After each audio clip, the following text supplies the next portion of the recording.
Tread water in a sea of tears. Now I'm shooting arrows across your night sky, trying to land in your atmosphere.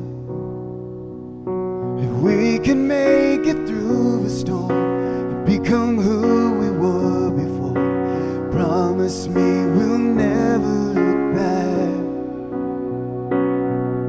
The worst is far behind us now. We'll make it out of here somehow. Meet me in the aftermath. Oh, meet me in the aftermath.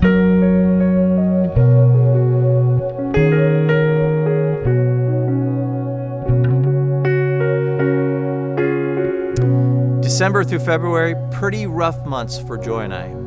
In December, I was getting up 3 to 4 times a night to use the restroom. By February, I was getting up 5 to 6 times a night. I was sleep deprived, and that is no fun. During that same time period, I was speaking every weekend, giving the most important talks I had ever given in our 19-year history at Cedar Creek. During this time period, the urologist couldn't figure out what was wrong with me. My family doctor worked tirelessly, but ultimately found no long-term solution. Then the series finally came to an end, and Joy and I left for a much-needed vacation.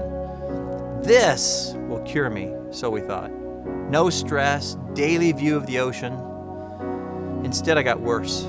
Here we were vacationing at our favorite vacation spot. I was miserable.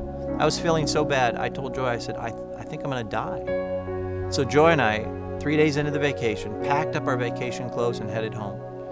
Our first day back, we see our family doctor, Dr. Nadad. Good friend as well, tells us he thinks my problem is neurological, not urological. He suspected Parkinson's. So he recommended the Cleveland Clinic or Dr. Larry Elmer, who's local, but advised us that he's got a waiting list. So in 2 days, we were at the Cleveland Clinic seeing a neurologist with a specialty in what's called movement disorders like Parkinson's. So we fill out a few forms, answer some questions, a half an hour or so. He conducts some somewhat odd tests, and we sit and wait for the diagnosis. The Cleveland Clinic neurologist tells me I have Parkinson's. There was silence in that small examining room. The doctor, Joy, and myself. No one said a thing. Then a single tear rolled down my cheek, and the doctor did what he's probably done, maybe hundreds of times before. He reaches for a tissue box and he turns towards me. And I take a tissue, and then I ask, how long do I have to live? 15 years, he says. Then he explained, 15 years of quality life, but even those 15 years are arbitrary. It's different for everyone. He hands us a book. He says, read this book, come back to see me in a month, and we'll talk about a medicine regimen.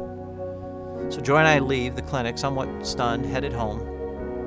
Those 2 hours were 2 of the most emotional hours of our lives as we talked and then called and informed our family, friends, and coworkers of the diagnosis. Out of all the words spoken, the ones I remember, the only ones I remember, was a question Joy asked me. And with great sensitivity, she looked at me and she asked, why the tear? She said, aren't you glad that we know what's wrong? And I said, yeah, it's not the diagnosis that caused the tear.